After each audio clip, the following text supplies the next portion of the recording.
ഏത് പാർട്ടി ഭരിക്കുമ്പോഴും ദൈനംദിനം ആരോഗ്യ മേഖല കൈകാര്യം ചെയ്തിട്ടില്ലെങ്കിൽ നമുക്ക് പകർച്ചവ്യാധി നിയന്ത്രിക്കാൻ കഴിയും. സാധാരണ CPM-നകത്ത് അങ്ങനെ ഒരു പതിവില്ലല്ലോ.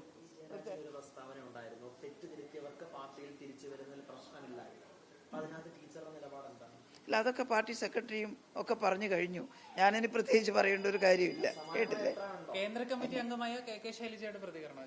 അതെ, ഞാനാണ് പറഞ്ഞത്.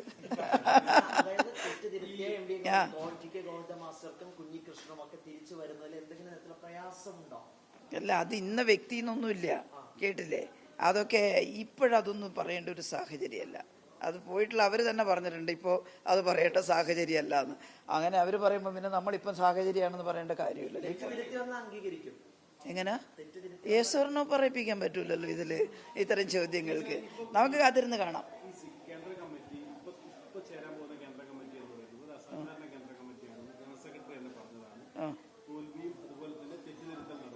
ഇതുമായി ബന്ധപ്പെട്ടിട്ടുള്ള ഒരു ഔട്ട്കം, അതായത് നേരത്തെ തന്നെ കീഴ്ഘടകങ്ങളിൽ താഴെത്തട്ടുള്ള ഘടകങ്ങളിലടക്കം ആളുകളോട് തുറന്നടിക്കാം എന്ന് ജനറൽ സെക്രട്ടറി പറഞ്ഞിരുന്നു.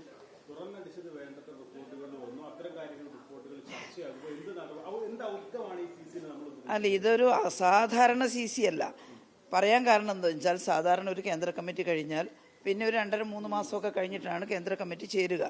എന്നാൽ ഇപ്പോൾ ഒരു തെരഞ്ഞെടുപ്പ് ഫലം വന്ന ഉടനെയുള്ള ചർച്ച നടക്കുകയാണ്.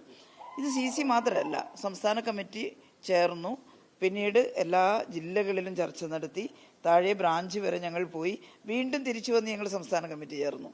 അപ്പോൾ സാധാരണത്തെ ഇടവേള കൊടുക്കാതെ ഈ തെരഞ്ഞെടുപ്പിൻ്റെ കാര്യങ്ങളെല്ലാം, ഒരു പരാജയമാണല്ലോ ഉണ്ടായത്, ആ പരാജയം സംബന്ധിച്ചിട്ടുള്ള കാര്യങ്ങളെല്ലാം ചർച്ച ചെയ്ത് ഇവിടുന്ന് താഴേക്ക് ചില കാര്യങ്ങൾ പറഞ്ഞു, താഴേന്ന് സഖാക്കൾ ചർച്ച ചെയ്തിട്ട് പറഞ്ഞിട്ടുള്ള കാര്യങ്ങളെല്ലാം ഉൾക്കൊള്ളിച്ചുകൊണ്ട് ഞങ്ങൾ ഇനി എന്ത് ചെയ്യണം. ഇടതുപക്ഷം കേരളത്തിൽ ഇടതുപക്ഷം ഇല്ലാതായി പോകരുതെന്ന് എല്ലാവരും പറയുന്നുണ്ടല്ലോ, അല്ലേ? അതെല്ലാവരും ഒരു സ്റ്റൈലായിട്ട് പറയുന്നുണ്ട്. കേരളത്തിൽ ഇടതുപക്ഷം ഇല്ലാതായിക്കൂടാ, കേട്ടില്ലേ? കേരളത്തിൽ മാർക്സിസ്റ്റ് പാർട്ടി ക്ഷീണിച്ചുകൂടാ എന്നെല്ലാവരും പറയുന്നുണ്ട്. ഇപ്പം ഞങ്ങളും പറയുന്നത് മാർക്സിസ്റ്റ് പാർട്ടി ക്ഷീണിച്ചുകൂടാ. അതിന് ഞങ്ങൾ എന്താ ചെയ്യേണ്ടത്? എന്താണ് ഇത്രയധികം വോട്ട് ഞങ്ങൾക്ക് കിട്ടാതിരുന്നത്? അതെങ്ങനെയാണ് അത് തിരിച്ച്? ഒരുപാട് കാര്യങ്ങളുണ്ട് അതിൽ. ഇപ്പോൾ ചിലർ ഇലക്ട്രോണിക് വോട്ടിംഗ് മെഷീൻ്റെ അപാകതയടക്കം ചർച്ച ചെയ്യുന്നുണ്ട്. എന്നാൽ അതിലുപരിയായിട്ട് പാർട്ടിയുടെ ശക്തി കേന്ദ്രങ്ങളിലടക്കം വോട്ട് കുറഞ്ഞിട്ടുണ്ട്. അപ്പോൾ ആ ചർച്ചയാണ് തലങ്ങും വിലങ്ങും നടത്തുന്നത്. അങ്ങനെ ചർച്ച നടത്തിക്കൊണ്ടേ ഇരുന്നിട്ട് മാത്രം കാര്യമില്ല. അതുകൊണ്ട് ഞങ്ങൾ ഈ ചർച്ച ക്രോഡീകരിച്ച്, അതുകൊണ്ടാണ് പെട്ടെന്ന് വീണ്ടും CC ചേർന്നത്. ഈ താഴെയുള്ള ചർച്ചയെല്ലാം കഴിഞ്ഞ് ഇനി ഞങ്ങൾ ഇവിടുന്ന് ചർച്ച ചെയ്തിട്ട് ഭാവി എങ്ങനെയാണ് കാര്യങ്ങളെല്ലാം ആസൂത്രണം ചെയ്യേണ്ടത്. അതിൽ അസാധാരണത്വമൊന്നുമില്ല. സാധാരണ CPM-നകത്ത് അങ്ങനെ ഒരു പതിവില്ലല്ലോ.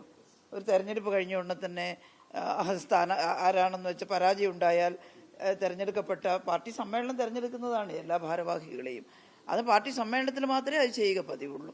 അല്ലാണ്ട് കോൺഗ്രസിലൊന്നും ഉള്ളതുപോലെ പരാജയത്തിൻ്റെ ഉത്തരവാദിത്തം ഏറ്റെടുത്ത് രാജിവെക്കുന്നു എന്നൊന്നും CPM-ൽ പറയാറില്ല. കൂട്ടുത്തരവാദിത്തമാണ് ഞങ്ങൾക്ക്. അതുകൊണ്ട് തന്നെ കമ്മിറ്റിയുടെ കൂട്ടുത്തരവാദിത്തമാണ് അതെല്ലാം എടുക്കുന്നത്.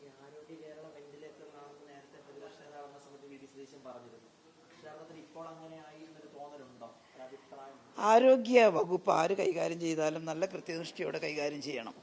നേരത്തെ ഈ സംവിധാനമെല്ലാം ഉണ്ട് എന്നതുകൊണ്ട് മാത്രം പെട്ടെന്നുണ്ടാകുന്ന പ്രശ്നങ്ങൾ പരിഹരിക്കാൻ കഴിയില്ല. ഇപ്പോൾ വളരെ ശ്രദ്ധിക്കേണ്ട സമയമാണ്. വകുപ്പ് അത് ശ്രദ്ധിക്കട്ടെ, ഈ ഗവൺമെൻറ്റും അത് ശ്രദ്ധിക്കട്ടെ. ഒറ്റ ലക്ഷ്യമേ ഉള്ളൂ, പകർച്ചവ്യാധി മരണങ്ങൾ കുറക്കണം. അതുപോലെ സാധാരണക്കാരന് സൗജന്യ ചികിത്സ വളരെ പാവപ്പെട്ടവർക്ക് പൊതുജനാരോഗ്യ ശൃംഖല വഴി കിട്ടണം.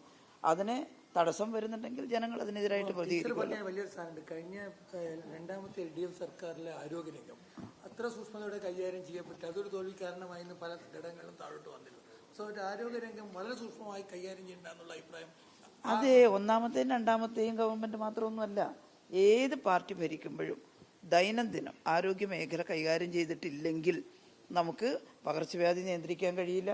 അതുപോലെ തന്നെ ഈ പറയുന്ന മുഴുവൻ ജനങ്ങൾക്കും ഒരു അഫോർഡബിൾ ട്രീറ്റ്മെൻറ്റ്, ക്വാളിറ്റി ട്രീറ്റ്മെൻറ്റ്, അതായിരുന്നു ഞങ്ങളുടെ മുദ്രാവാക്യം. അത് കൊടുക്കാൻ പറ്റില്ല. അതുകൊണ്ടാണ് ആര് ആ വകുപ്പ് കൈകാര്യം ചെയ്യുമ്പോഴും വിജിലൻ്റ് ആയിരിക്കണം എന്ന് പറയുന്നത്. അത് 1-2 സർക്കാർ മാത്രമല്ല, ഇപ്പോഴത്തെ സർക്കാർ വരെ ശ്രദ്ധിക്കേണ്ട വിഷയമാണ്.